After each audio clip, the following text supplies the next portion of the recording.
moving on to number 22 in the list, we've got Ryan O'Rourke, who, I don't know, guys, it feels like every 6 months we just keep on kicking him further and further down this list. Z's the highest on him, but it's pretty narrow margins here. All of us putting him anywhere between 20 and 26, rounding him out to this 22 spot cumulatively. I still love Ryan O'Rourke.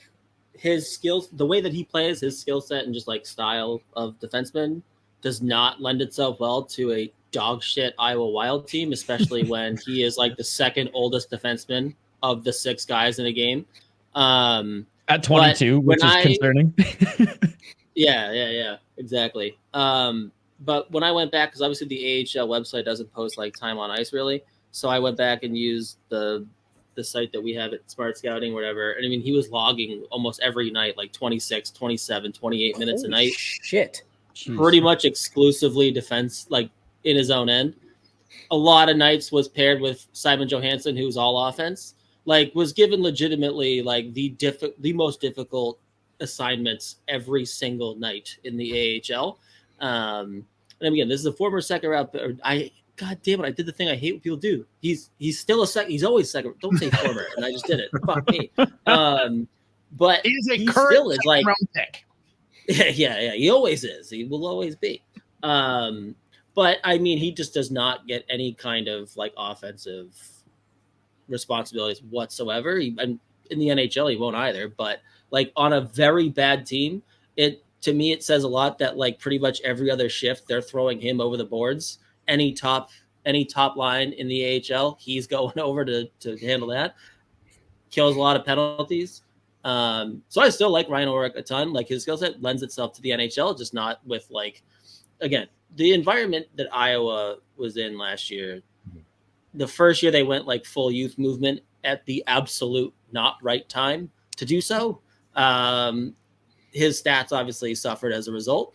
But I mean, like the year, like the COVID year that there was no OHL, no junior hockey, he went unexpectedly to the AHL and played really well on a decent enough Iowa team. So like he's played so much pro hockey already. And again, I love just the skill set in general. He plays super hard, solid defender, really good skater, moves the puck well. He should project himself to be a pretty decent third pair, like defensive defenseman at the NHL level with some kind of offensive upside, just in terms of like, he's not going to give you like 4 points every year. So I still like him a lot, obviously, just given how well they've drafted over the last few years. Some of like the more high ceiling guys that they've got in the pool. That's why that ranking suffers a little bit. So I still am a big fan of Ryan O'Rourke. I think he's an NHL defenseman eventually.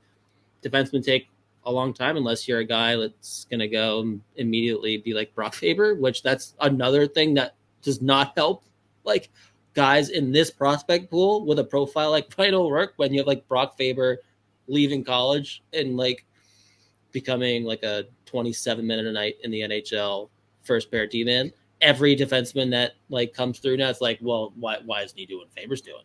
So it becomes like an easy target for like people that don't watch him every night or haven't watched him the last few years.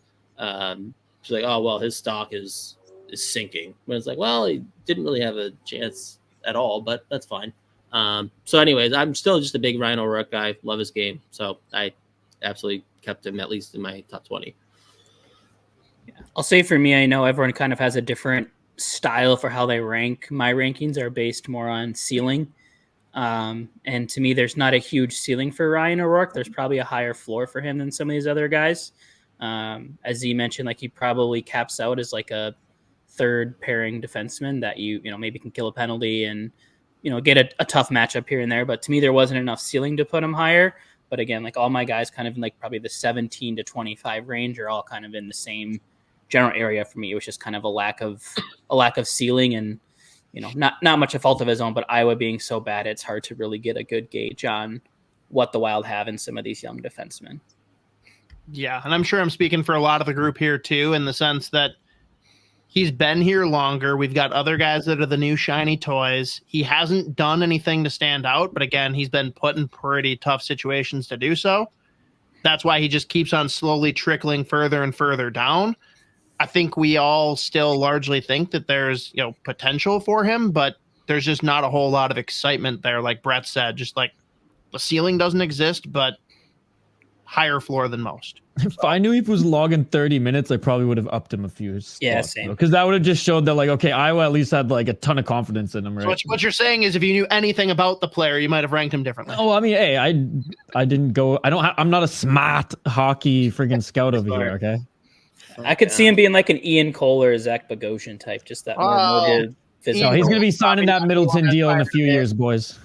But a good guy. But a good guy, But a good guy. Holy shit. Bogosian's a good guy. Sorry. Don't be throwing Bogosian.